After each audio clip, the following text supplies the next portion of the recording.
Actually nervous. No, not really. I never get nervous. Welcome to the Solly Sessions. My name is Liam Jacobs, and usually I'd start a video off by saying dilly ding, dilly dong, but it's not my video, so I will not be starting it off with that. Instead, I'm joined today by the co-host of today's episode, who's going to be Kwena Moloto. He is the caucus spokesperson for the DA in the City of Tshwane, and we are joined by the man whose podcast this actually is, who's actually the host of this podcast, not the two of us. It is the DA's premier candidate for Gauteng, Solly Msimanga. How are you feeling? I'm very well, Liam. I hope that you and Gwen are doing very well. Thank you very much for doing this with me on the first one. Well, we feel exceptional too. Just tell us quickly, right? There's something that both of us want to know, and it is, why are we doing this?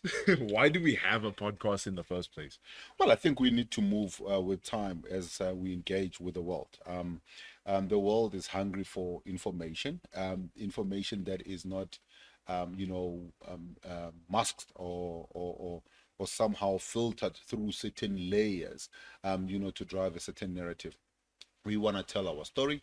I want to make sure that I speak to, South Africans, I speak to people of Gauteng, I speak to the world, and not only me, but I want to then engage with, different kinds of people from different backgrounds. I want to talk to politicians. I'm going to be talking to sporting personalities. I'm going to be talking to people in the media. I'm going to be talking to everyday Joe, and then finding out what is it that they like about South Africa, what is it that they don't like about South Africa, what do they think needs to happen, and how has their contribution led to them where they are now, and what do they think they will contribute going into the future. And this is where I want to then take this podcast, going forward.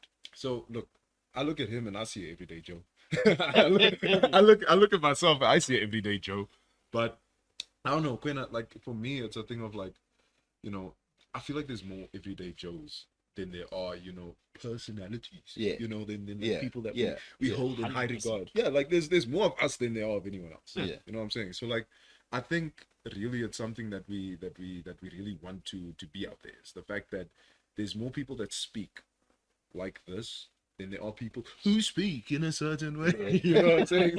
I don't know about that, man. How do you feel about that? No. I'm excited that this is also unfiltered. Mhm. My understanding is that today we'll be able to ask Solly absolutely Anything. anything. Yeah, And everything. Anything and everything. He's actually nervous.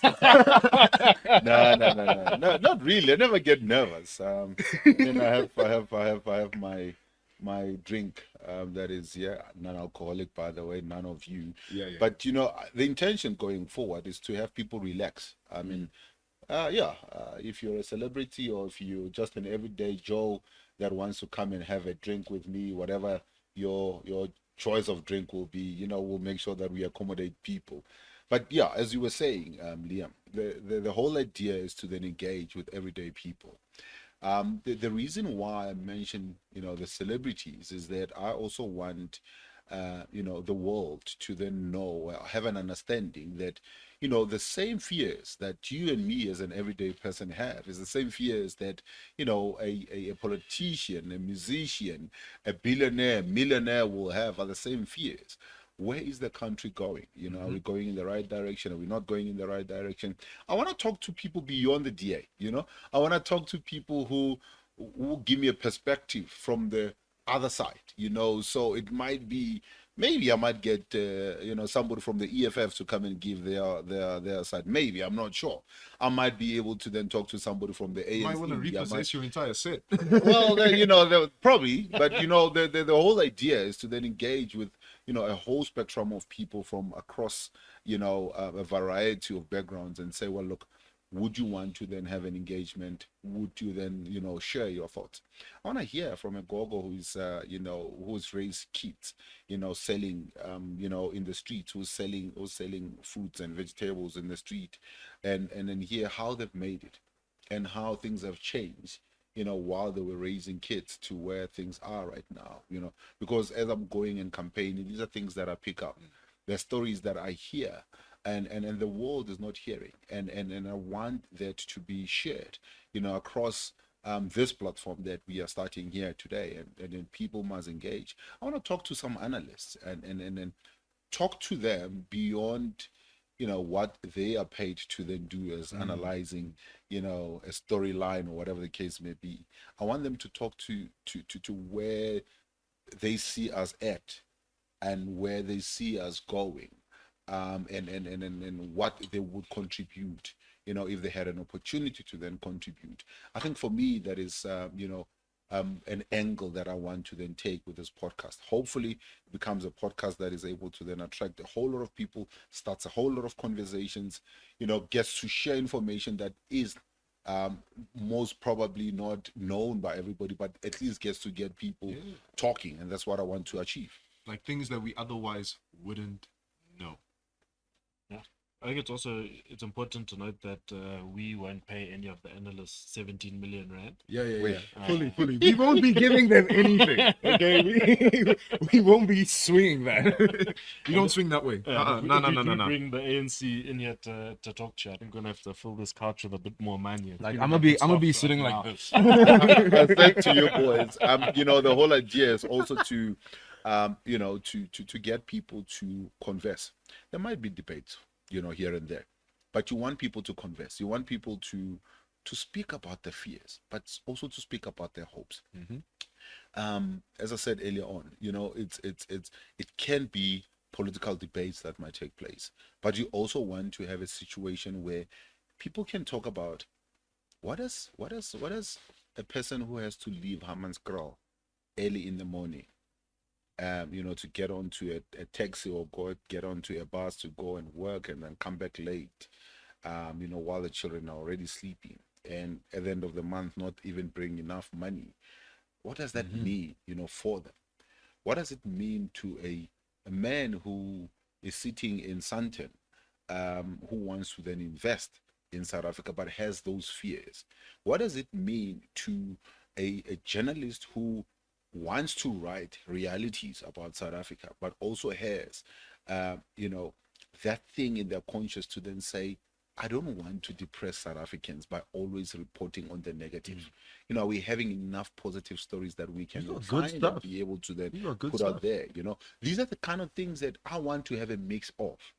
I want to be able to then sit, hopefully with Patrice Motsepe. I don't know if he'll avail himself, but that's the call out. That's the call out. I want to have a chat with Patrice Motsepe and say, look, how do you see sports being a uniter of people, as an example? I want to be talking to Driggers at some point. I want to be talking to some of the sporting stars that we have. I want to be talking to musicians. I want to be talking to artists. I want to be talking to, like I said, everyday person, and say, how is this going to, or what do you see, as South Africa, and how do you then contribute through whatever it is that you do, and how do you see South Africa going forward? Is it going in the right direction? Is it going in the wrong direction? And what would you like to then see? And hopefully then we get politicians watching and reflecting on what an ordinary South African will be saying. This is how I see South Africa. This is how I see my city. This is how I see my province. And these are my fears. And hopefully then it begins to then ignite something, within all of us. And it starts a conversation that can be sustained going forward. So right now in the comments, what you can do is you can tell us what it is that you want South Africa to look like, what it is that you're fearful of, what it is that you feel like our country should look like. Okay, so now that we've got all the serious stuff out of the way, Solly, my first question to you is, okay, this is a deep one, okay? This is a very, very deep one. I've got to go deeper, man. I've got to go deeper. Go deeper. Gotta go deeper, okay? We heard that you were in a band. Can you tell us about your time in a band? Was it like, what was the name? Was it like Solly and the Msimanga? Was it like Solly's Promise, Solly's Tsepiso? What was the name? So I grew up in a church in Atteridgeville. Grew up in a very religious family. And growing up in a church, we grew up singing as well. I mean, I come from a singing. My mom sings. My grandfather used to sing. So it was always that you always had singers at home. So there was always music. So, being part of the youth member in our church, part of the activities was singing. Yeah. So we started as a group of young men and ladies. Later on, it became just a group of young men. We used to call ourselves Shoes. It was the Yeah, name Shoes. yeah, it was Like Shoes. Kuna. It was Kuna, and the reason for that is that's when you had those pointed shoes coming Oh, into. the ones that look like they can take your eye Yeah, out. that's when that came in style. And for some funny reason, we went to a concert one day, and without even talking to each other, all of us were wearing pointed shoes. And then they asked us, "But what is the name of your group?" And we didn't have a name at the time, And we looked at each other like, "Our shoes." And, that's why this thing was born. But That's insane. But as the time touch. went on, we wanted to take it a little bit serious because we felt we could do something. Growing up in an era where R&B was the big thing, but we said, well, look, I mean, we're coming from a church. There's a gospel element, and we wanted to do gospel, but with an R&B feel, So that's where what we did. And at that time, it was the clap and tap, what they used to call clap and tap, where it was the church songs were like Barurisi Bomrena, clap and tap, and all of that. Yeah. So we moved from there to then having instruments and then having some nice mellow beat, but singing gospel tunes. I wrote a couple of songs, and I remember Justice Msenogi, Opa Letsatsi, Aser Moleboge Seko. We then formed a smaller group, and we were known as Men of Standard. And we That's the recorded. other name, Men of Standard. That's what ended up with. Wow. So we, From Shoes to Men of Standard. yeah, from Shoes to Men of Standard. So we ended up, having this group which went to recording an album. So we recorded an album.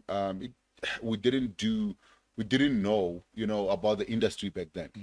So we recorded it. We were able to then sell, copies of it when we went to shows or, sold you know, copies. yeah. So when we went to shows or when we were invited to perform, we were able to then get by and sustain ourselves. But, we were never really under any kind of label that would promote us or push us and all of that. So yeah, that's the singing part of me. Around when was this? Like what era? So this started, I would say, around 1990, 4 or 5. Before Liam was born. Yeah, Yeah, before Liam was born. I wasn't even an idea at that point. Like, So you were around like- 1994, 1995, yeah, just around the time that we just got into voting for the first time or started experiencing democracy in South Africa. That's when we started building from there. And we had Tate Mulawa, who was my reverend, promoting and pushing for us to go into that direction. And in my youth, or at least when I started hitting 21, I remember, on my 21st birthday, singing Cat Franklin's Can't Give Up Now. We were singing those kind of songs.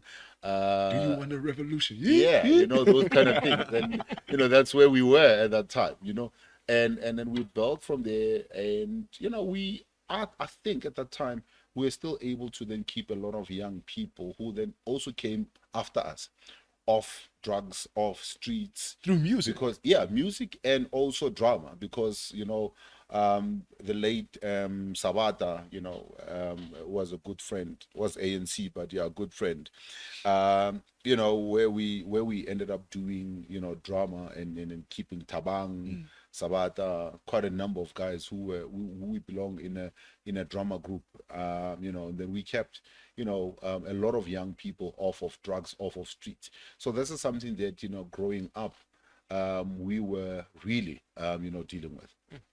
Now, I don't know if you've seen during those days Solly's album cover. He had tell me. a very, very nice picture. And I think I see him pulling the phone out. I I see him pulling the phone out. And I really hope that when we're posting this thing, I am that stressing. here, where my hand is, we can show this picture. I'm Solly, stressing. you also a model. You're a model, am I correct? Here's a Yeah, model. I was. You're a model. I don't want you to see this picture. Here, I- bro. I did. Yeah, I think They when- want to see it. yeah, Though. when- They want to see this and I picture. think they must ask themselves, would he get more votes if this was his poster? Bro, I just I'm gonna know. show you. I No, want no, you to no. see Before for the you show first me, time. I know for a fact someone is gonna take this picture and say, Breaking news. Yeah, well, This was him. What's the? he'll be breaking old news. Yo, swing it there. He looks exceptional. Hey! He looks This exceptional. picture. He. This is iconic. This could is be a your- woman stealer. This could be your premier campaign poster. I think No. we should have multiple ones. How old Imagine are you that. in this? I, How old I, are you? I think I a lot of was- people would register to vote for this. Yeah. I think in that I love it. picture, I I, love it. was about 25, 24, 25. Sure. So yeah, that's quite a while back. And that's what day is that from? that's almost 20 years ago. Wow. Do you still have the beads? Yeah. Do you rock them from time to time? You just. I still have them. I don't rock them, but I still have them. Where are they chilling? Like, huh? are they just chilling somewhere in the house? No, I do. You know, one of the things that for me is important is keeping things that are sentimental. Uh-huh. Funny enough, my phones have always been sentimental. I can tell you, I still have phones from when I started owning phones back in the day. I still have my first Ericsson. I still have my first Motorola. I still have my You got first 3320. Nokia. I've got a 3320. I've got a 3310. I've got a 33. What is it? 8100. And they're all still at 80% battery. So You haven't charged them in like uh, years. it's one of those things that for me, when certain things, when I acquire certain things, I keep because of sentimental. I'm not a hogger, but I would keep certain things because they represent a certain era in my life or certain thing that happened in my life. I mean, we can talk about my first chain.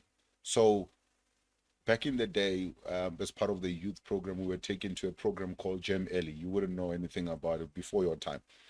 I won a chain because they put a group of young men on stage. Yeah. No, it was Selima Toons actually, not Gem Ellie. It was Selima Toons. They put a group of young people on stage, and they were asking us questions, and they were asking a lady who's blindfolded to then say who would he choose, who would she choose, from all the answers that we were giving, and she chose me, and it so happened that I ended up winning that chain. I still have that chain, and that happened 23, 24 years ago. So yeah, it's those kind of things that for me mean a lot, and the sentimental values to that.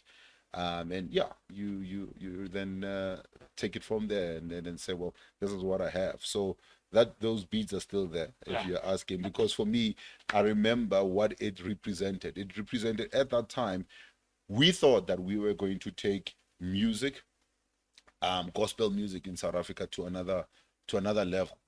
But it was more ideological thinking that was driving us, the passion of wanting to do something that has never at that time had never been done in South Africa.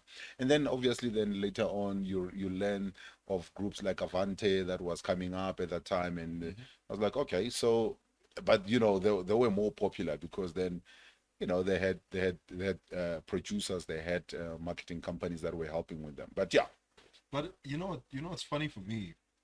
It actually rings back to your story. Is more so the fact that you've got all of these people that have backing, right? You've got people with labels behind them, marketing agencies behind them, and you're still going bar for bar with them. You're still going band for band with them. You're still saying like, I'm not going to tap out in the face of this. Yeah. And one such story that reminds me about not tapping out, because I have it here on good authority, mind you, that you once chased after a thief who robbed a woman in a smash and grab in the CBD of Pretoria. Yeah. You And did my big toe is still not forgiving me for that. What is it like looking this way? So yeah, I ended up in the ditch. I ended up falling in the ditch. I was wearing shoes. We'll talk about my shoes and everything else that I love. But yeah, went into a ditch and landed toes first, and my toes, my feet, my toe broke, and then looked at me. That's some next level toe. But When yeah, was I mean, this? this was in 2005. 2005, yeah. So I'm driving. I'm coming from work. I'm driving, and I can see this guy. I'm driving, and I see these boys who are walking, following these two ladies who are walking in front of them. And traffic is moving slow because we're approaching a traffic light. And as we get closer and closer, this boy started moving fast and then, ran and snatched the lady's bags. I stopped the car dead in the middle of the road. I jumped out, and they went into Nelson Mandela and Bruce. There's a little ditch there. There's a trench. They went in there. I tried going in there, but by the time I went over the slope, unfortunately, I slipped and landed with my toes and broke it. And yeah, it's never been the same. Yeah, if you wanted to know one of the things that nobody else knows, I have a toe that I cannot move completely. So it's straight, but the movement is very limited on it. So that's what ended up happening. I must tell you something, Liam. I'm shocked. What do you want to tell me? In 2016, I've been campaigning with Solly for a long time. The exact same thing happened. The phone was stolen. Oh, yeah. Yo, It was actually also a Nelson Mandela It drive. was Same Nelson place. Mandela, The yeah. difference then is that he didn't run after the person that saw the phone. He said, Kwena. Right. Now I know. No. Now I know it's because of this broken phone. He didn't warn me of the risks beforehand. He said, Kwena, go. But I think what you need to tell is that we ended up getting the phone back, and we ended up getting the guy. We wanted to get him arrested. He pleaded with us at that point, and it is what it is at that. But finally, we managed to get the phone back, and that's when we started, learning that you can track a phone. So they took somebody's phone, and we decided, no, we're gonna find that phone, and then we logged in, and then luckily we could see where the movement of the phone was, and we jumped into the bus. It was actually during a campaign time. We jumped into the campaign bus. We drove around until we were able to then find. So we get to a space where the phone is, but we don't see. And again, when he's saying that it's around the same area, so it was in a trench. So, but now you can beep the phone. So we beeping the phone, and we hear the sound coming from the was it ditch. in a ditch? Yeah. The story's the same story. It's the good part. The person comes out running and is still having the phone in the hand and runs. And I said, no, that man runs faster than me. So Kwena, you go after him or come with the car. So yeah, that's what happened. Look, you spoke about learning that a phone can track. So myself, I speak two languages fluently, right? English and Afrikaans. You, I speak English and American English. Yeah. That's it, man. Like I can hear a bunch of them. You know this. I can hear a lot of them, right? Yeah. But apparently you can hear at least every language in the country and like two more. Yeah, so that's the advantage of growing up in Gauteng, and more specifically growing up in Atteridgeville.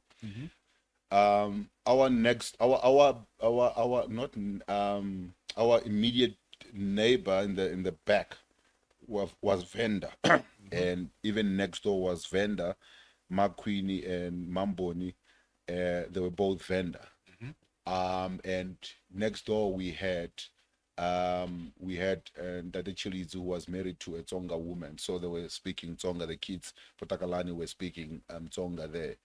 I went to a Sepedi speaking school, and then my best friend was Zulu, and you learn Zulu, Pedi, Venda, Tsonga, Setswana, Ndebele, and you Xhosa. As I moved on in life, stayed in Cape Town for a while. I learned Xhosa there, proper Xhosa, and yeah, I found myself speaking all official languages in South Africa.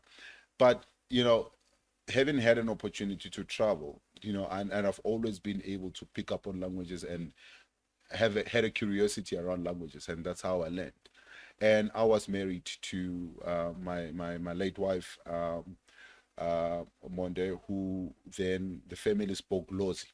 Silozi, which is it's a Zambian language, the southern part of Zambia, which is closer to Sesotho. Yeah. So if somebody speaks Sesotho and somebody speaks Silozi, you can hear them. Yeah.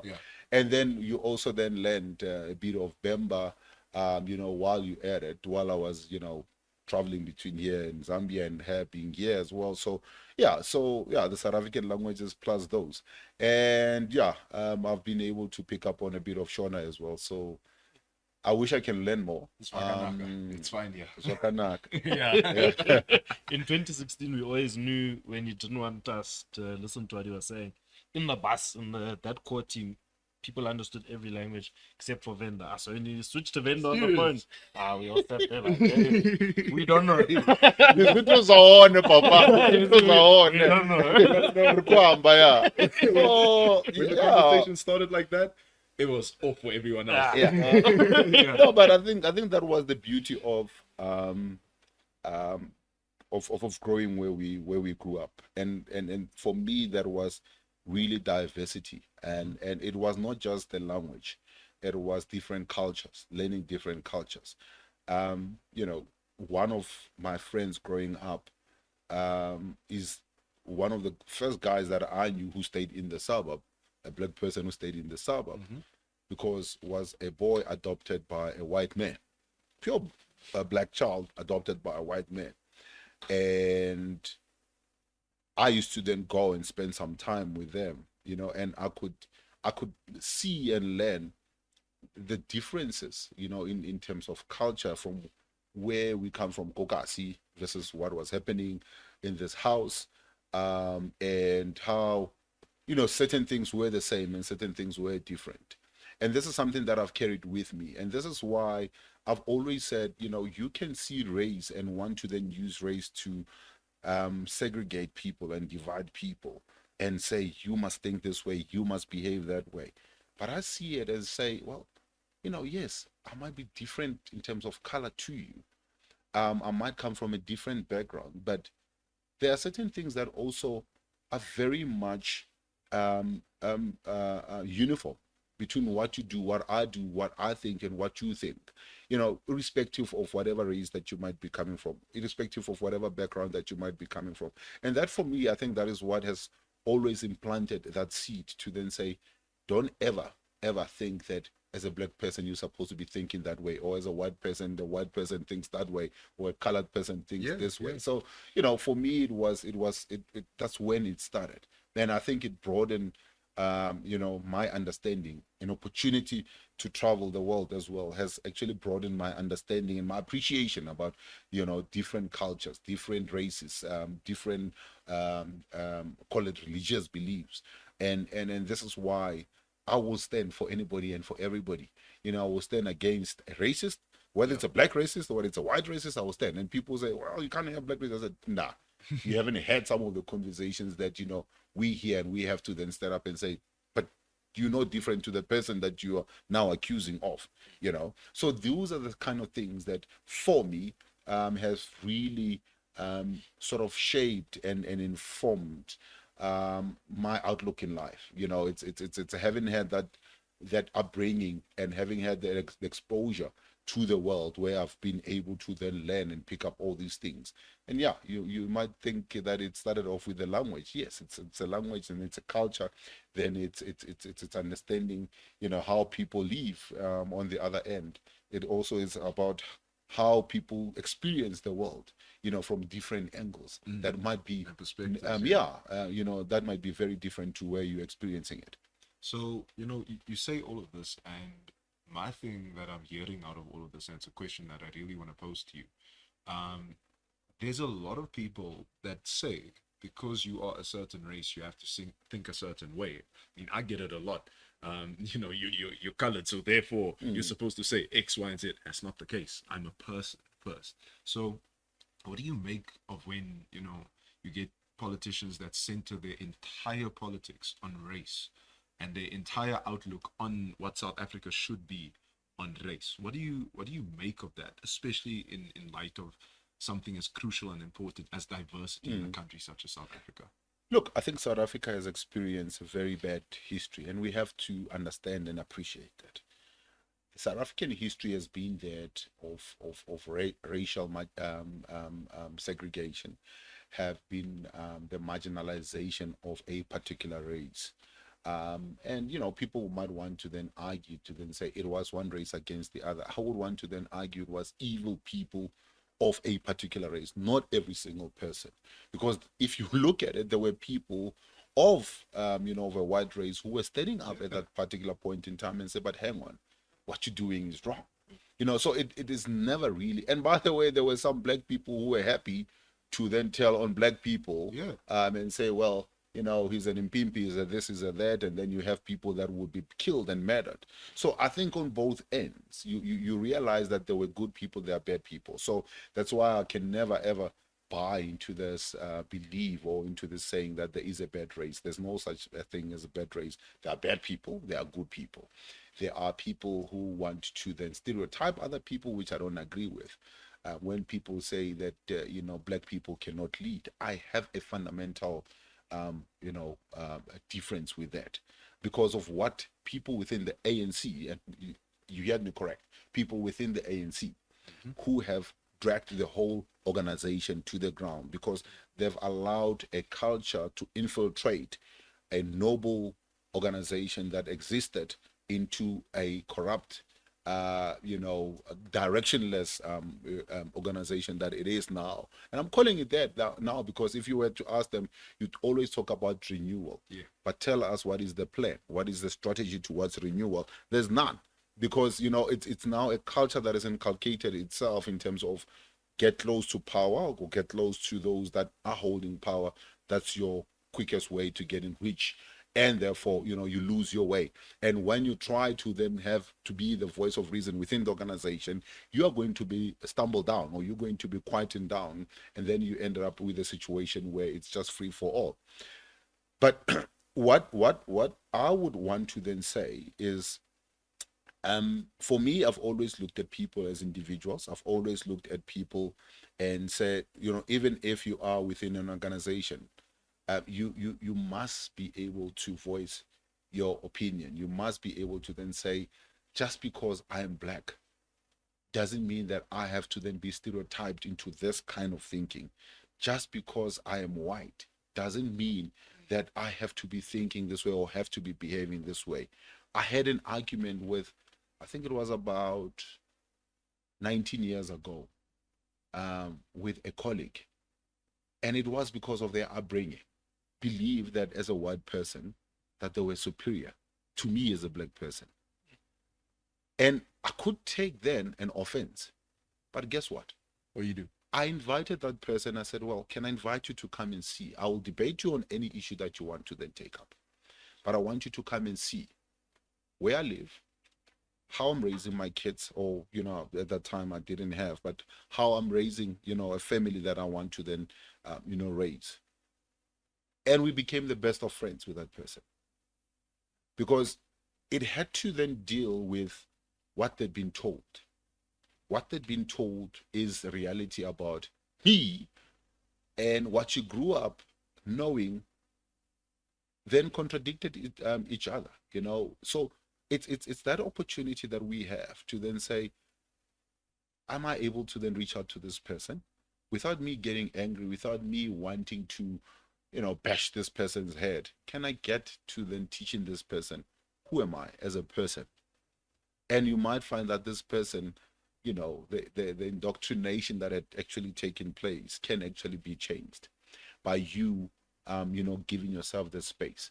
So, you're not going to say every white person is this, every black person is that, every Indian person or every colored is this. You're going to say, I'm seeing an individual who maybe has a misunderstanding of who I am. And then how do you then use who you are to change their perception about probably the broader race? And then maybe something that can be done. I mean, I listen to this, and I then, it raises the question, do you think that, we could ever reach a point in South Africa where we really, deal with those preconceived notions and those indoctrinated viewpoints, because they are troublesome, right? And if we really want a form of social cohesion, and we really want to reach a point where we can look at each other as people directly, what do you think needs to be done to get to such a point? Look, I think the older generation is carrying a whole lot of baggage, historical baggage, and that we have to accept.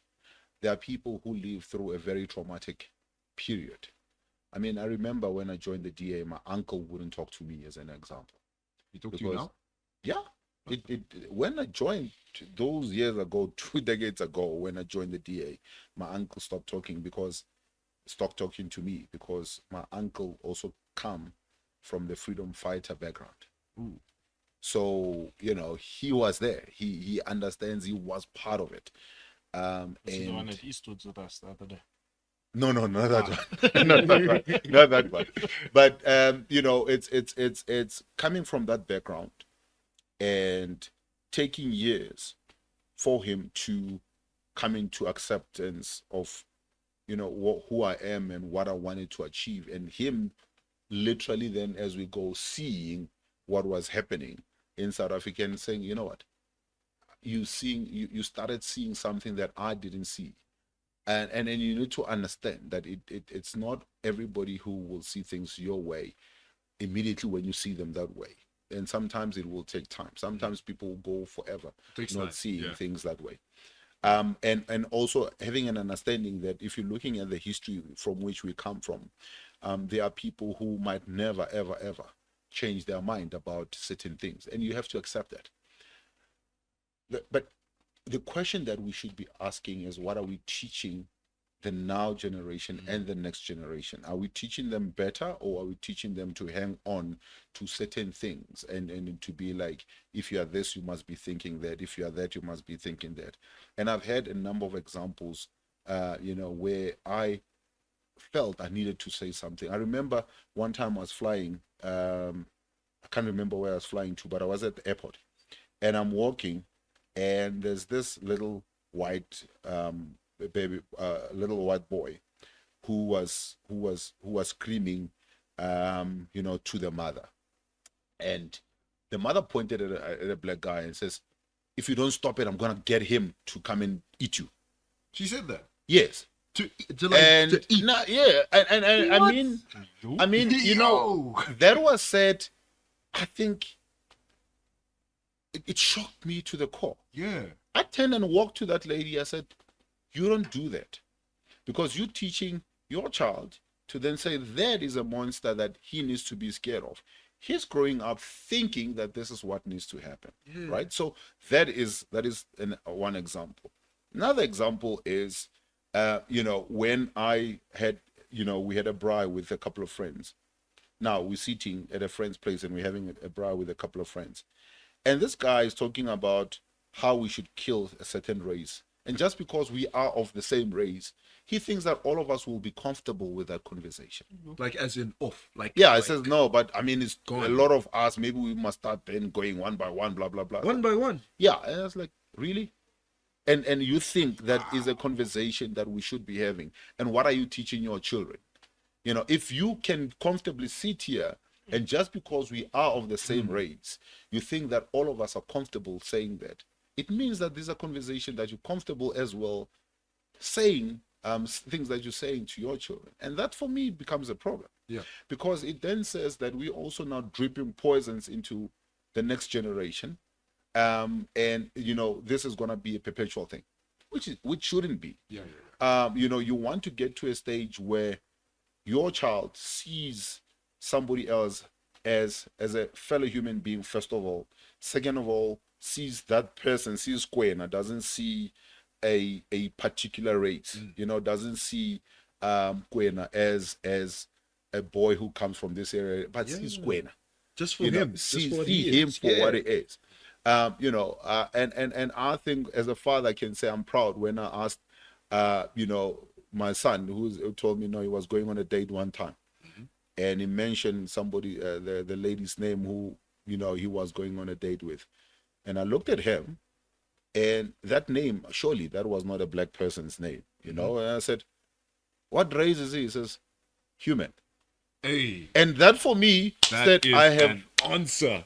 said human, and he turned and walked away, right? And I wasn't saying it to judge him or anything like that. I just wanted to know, because I needed to drop him. I needed to go, we needed to go pick the girl up, and then we needed to then take him to wherever he was going for the date. And I needed to psych myself to then say, who am I gonna meet? Are they gonna be fine with it? Because again, where we come from, you know. But I must tell you, he answered me that way when we got to the gate of, where the girl stayed. They opened. The mother was chilled. Said no, okay, we picking up my child, and then what time are you coming back? Is he gonna be with you? Is he gonna be safe? And blah blah blah blah. And then that's it. That was it. And there's never been any issues. And I think these are things that you would also want the next generation to be able to then pick up, and learn, to then say, yes, we might know of certain things, because they must learn what happened to this country, but that must never be a shackle in which then should hold them going forward forever and ever, because this is now why you're having so many things that are now being used as an excuse. You asking about corruption, somebody will tell you, yeah, now it's because of apartheid that this is that and that and that is happening. But no, it's about complete taking accountability of what you are doing now as a person. Yeah. So look, you actually mentioned something about upbringing and diversifying what it is that you view the world as, right? I think we know this well enough because we travel with you on a daily basis. Like, we see each other every single day. Like we on each other's ass like back pockets.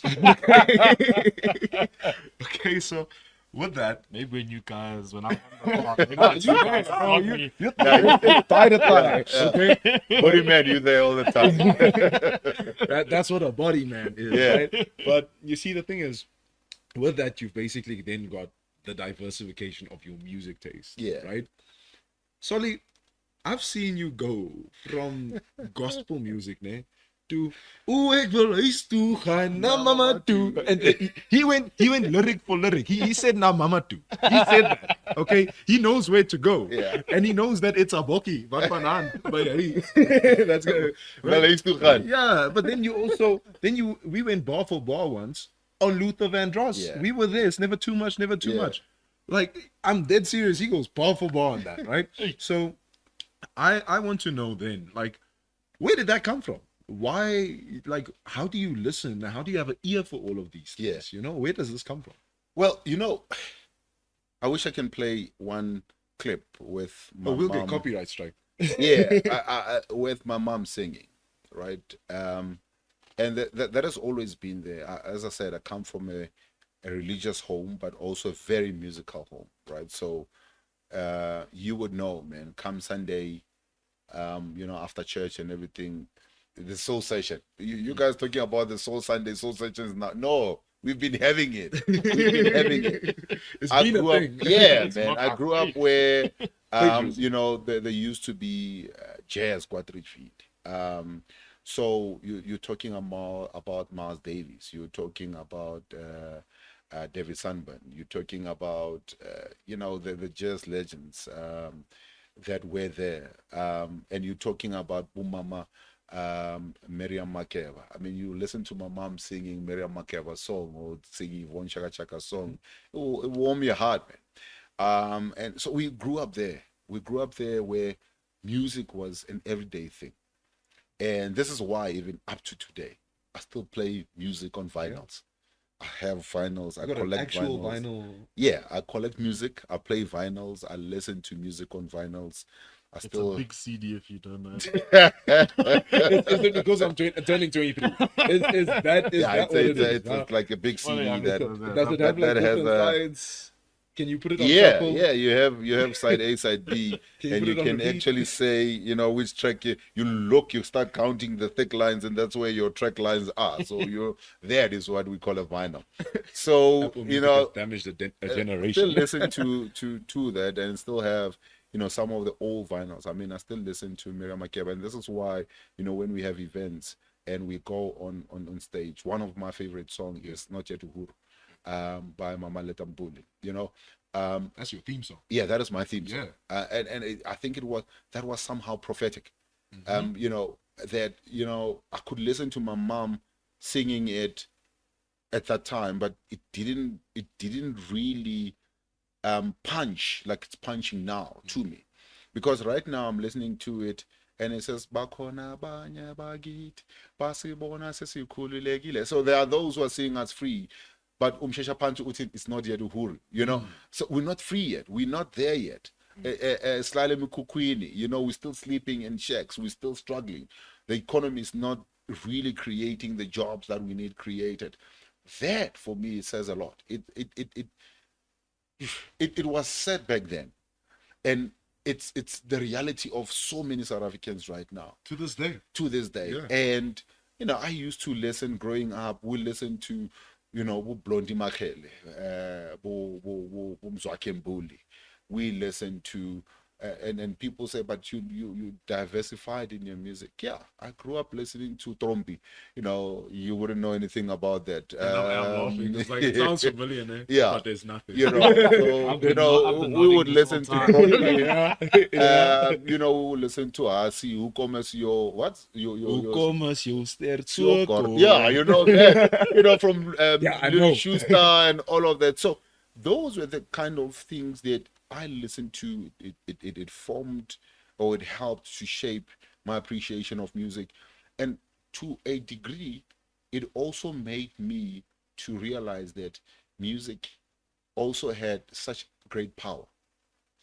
From the time of listening to struggle songs, Sabo Ndade Blondie Machele, to listen to how some of the African songs were actually then adopted or edited to not be taken off the shelves. I mean, you had Chico Twala singing "We Miss You, Manelo, Where Are You," whereas the actual song was saying "We Miss You, Mandela, Where Are You."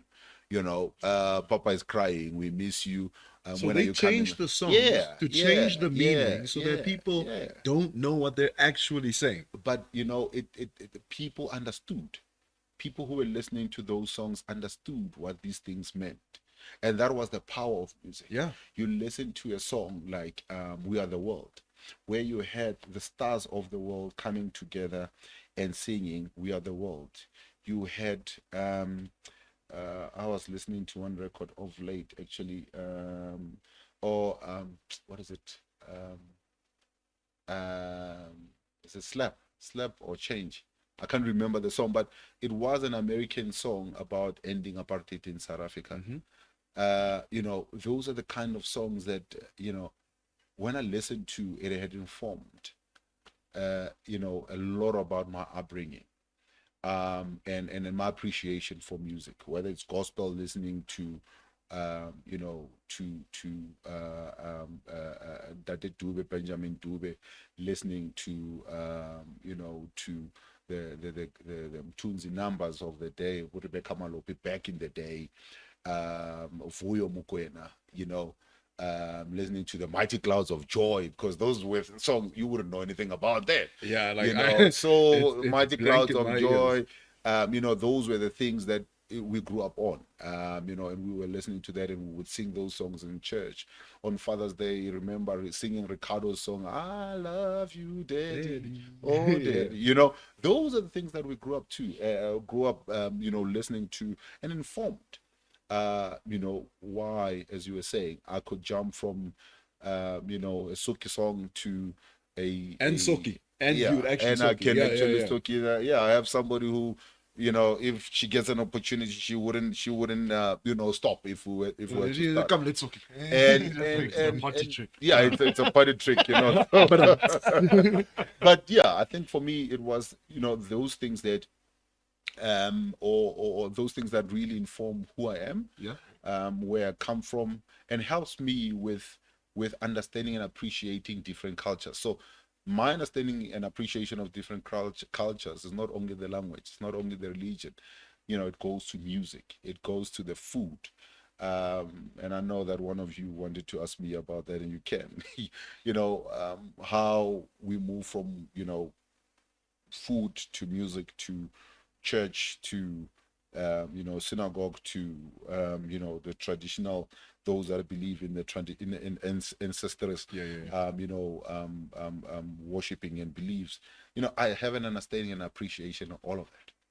Everything. Yeah. So, look, you say that, and that means, of course, that you've led a lot of diverse groups of people. Yeah. Right? From all different backgrounds, from Yeah. all different ways. But none such more relevant than when you were the mayor of Tshwane. What did it feel like to actually be elected as the mayor, the same city that you're from? How did it feel to be called that guy to be called Wetapele. I pulled that out of my vernacular. Yeah. But how did it feel? Burgemeester. But Burgemeester. yeah. How Can did I that feel? tell you, I think the very first time where it sunk in is when we walked out of a holding room, and there was Metro Police guards, and we were going to then have our first date of the city address. And to see people standing up as I walked and saluting, I was like, here's a boy who grew up in a shack, an unknown entity who's nobody. He's now the leader of the capital city. He's now, carrying so many aspirations of so many people, but he's also been seen by a child who's sitting in a shack right now and say, I can be him. I can be another Soli. I can do it too. I can do it.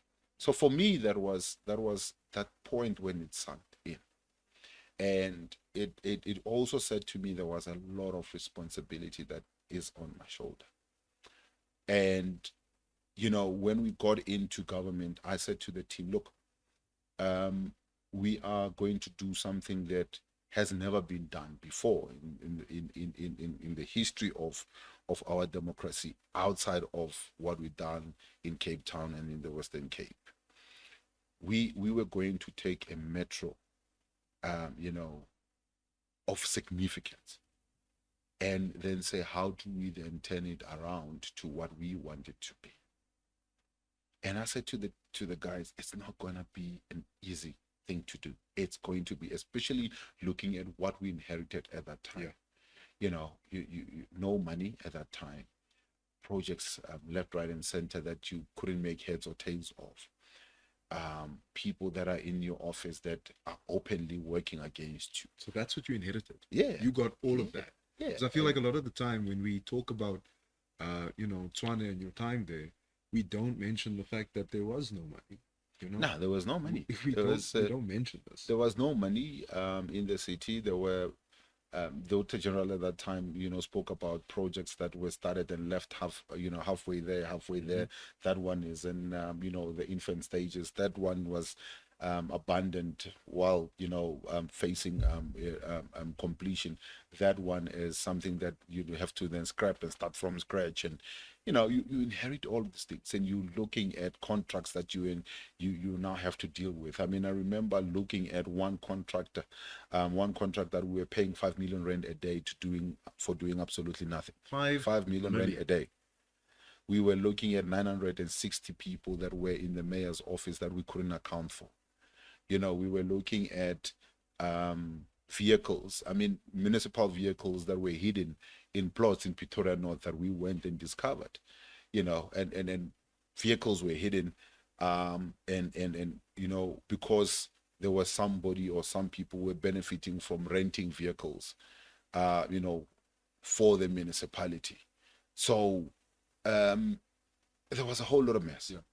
And luckily, we were able to then put a team together that I said to the team, look, I want to be able to turn things around, and I want to be able to then, get to the ground and start running.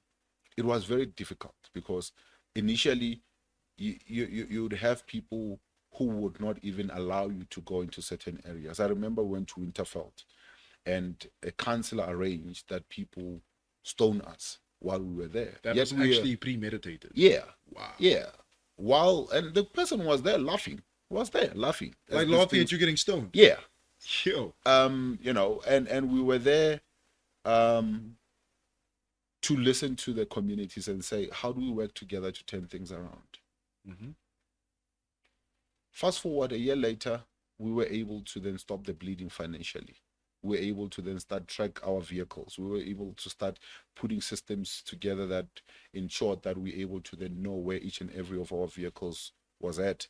We were able to then start, fixing our warehouses and then knowing that things are not just going to disappear, and we are spending 200 rand for a tin of polish as an example, or a liter of milk, as that was the case before that. How much? 200. 200, yeah.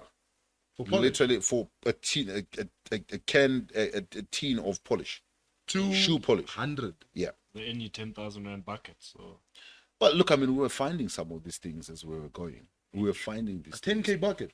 Yes. A 10K bucket.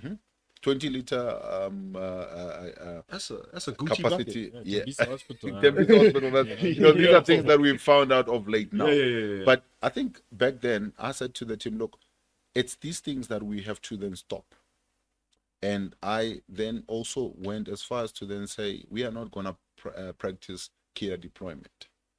I didn't go on a witch hunt. I said let's go out there and make sure that we're able to then get people that will be able to then be skilled and be able to then be employed, to come and help us to turn things around. There were things that were thrown my way about now you employed that one, but what people don't know is that the appointments that they were now pointing fingers at were actually political appointments in the office of the political office of the mayor. So the dude who was there before you basically put all of that there. Appointed all of these. No, these people were appointed, all these 960 people, but we couldn't. And how we knew that some of them don't exist, or if they existed, they were not doing anything, is that I said to the CFO, we are going to stop paying some of the salaries until people come up and we can verify who they are and what they do. Wow. And funny enough, you find people who said, no, we were hired 3 years ago when we were doing registration campaign and we're assisting Home Affairs to then identify people and then get people registered. But since then, they haven't done anything, but they were earning salaries. So they're just getting paid for existing. Yeah. Literally just getting a and life it's very support. funny when you start then looking that some of them were actually then branch chairpersons or branch members of that other organization. How much So- were some of them earning? No, people were earning on average between 9 and 15,000. Just for being. Yeah. That is insane. So these were things Yeah, that you're getting paid for yeah, carrying a things car. went on, and as I said, we were able to then start tracking our vehicles. We were able to then start buying vehicles and stop renting vehicles. We were buying vehicles, all in a space of 2 years. And and unfortunately, when you are in I want to call it the minority coalition at that time, it didn't help us much, because then it meant that we have to then tiptoe around certain issues or certain people and not take action against certain administrative stuff, because if you do, then they run to the politicians who then protect them, and then they come back more arrogant. And now it was a little bit of a tough one, but yeah, it's those things that I think one can say a lot of lessons learned and a lot of experience gained in terms of what to do, what not to do, and what is it that we can then go into with these coalitions, or however we're able to then form government going forward. And these are skills that you'll use one day when you premier. They'll have to come very, very much in use. I mean, you need to. One of the things that one had to learn is how to communicate in a pressurized environment and be able to then keep everybody in line, and in sync. Because we were pressurized on a daily basis. The amount of sabotage that we had to deal with. You would have people putting bags of cement into manholes that will block a whole area. Soshanguve, half of Soshanguve will then have sewer, that is running on the street, and because there are people who knew how to maximize the negative impact that will be felt by communities if they did certain things. You would have a substation that was sabotaged and burnt, which landed a quarter of This is all Pretoria East. deliberate. Yeah, that landed a quarter of Pretoria East in dark for a couple of weeks. Time. You had trucks that disappeared and then somehow emerged somewhere in a plot, in brand new trucks, by the way, emerged in Pretoria North. You had records that were kept away from us, and then SARS then came out years later and said, but you owe SARS billions. And you ask them, but how is that possible? Because we didn't know, we were never ever informed of this. And these are the kind of things that you pick up when you're there. So I think in 2016 when we went in, we saw that there are things that we didn't know, and we learned while we in the job. Right now, I think we getting to a stage where we eliminating things that we don't know, so that when we get there, the things that we don't know are lessened than the things that you we take know, in. so that you're Yeah. able to then prepare. And this is why we busy now with our ready to govern. We are now busy with identifying what is actually going to be those things that we need to do in the first 100 days. What are the things that needs to be done in the first year? What are the things that needs to be done, and the kind of systems that needs to be put in place, so that you're able to then run government more effectively? What are the economic things that needs to be done? What are the things that or the people that will also become a hindrance for you to be able to then do certain things going forward? And these are things that we have learned now. So, Solly, what you're saying is things that we don't hear. We don't hear other people say this. We don't hear just about anyone like give us this inside scoop, this, version of what the story actually is from the inside, told from the horse's mouth. We don't get that. And I feel like a lot of this is things that we'll be getting into, as the podcast matures and as all of this, grows. Because we got episode 1, but I can tell you right now, we'll be celebrating episode 1,000 sometime in the very distant future, right? So essentially, just to take us home, what is one thing that you want to leave a listener with right now? Well, the one thing that I want to leave the listener with is that, we live in a very diverse society that offers you a range of opinions on different things. We live in a democratic society that offers you an opportunity to listen to different political parties, listen to different leaders, listen to different messages, track or look at track records across the spectrum. And you're going to have an opportunity. This is one of the first podcasts that we're doing, so it will come up before the election. So people will, at the time of listening to this and subsequent podcasts and messages that will be coming up, from not only me but different political players from different political parties, they'll have an opportunity to then listen and to also apply their mind. I always want to say to people, apply your mind. Apply your mind. It's not only about always following the heart, it's also about applying your mind to certain things. Apply your mind to what your child's future needs to look like. Apply your mind to where you think things are realistically doable or not doable. Because there are certain things that we get told, and you sit there and you're like, how can somebody believe that this can be done? Giving everybody 6,000 rand as an example. Giving everybody free electricity, giving everybody a free house, can't happen. But if you apply your mind and say, but if this cannot happen, what is actually doable? And that's why you then spend the time going around and saying, this is what is said by X, what is Y say, what is Z say, what is O say, which one will make much more sense for me? Are they worth me giving my vote to? And that's the beauty about democracy. You have an opportunity to listen to everybody campaigning. You have an opportunity to then apply your mind to what they say and then exercise your right to then vote. So you not coming out to vote is not going to help. What will help is if you come and listen to everything that is being said, apply your mind, and then ensure that you're able to then exercise your right to carve your future. Well, thank you very much, Solly, and thank you very much to everybody who tuned in, who watched this first episode. We'll see you all in the next episode.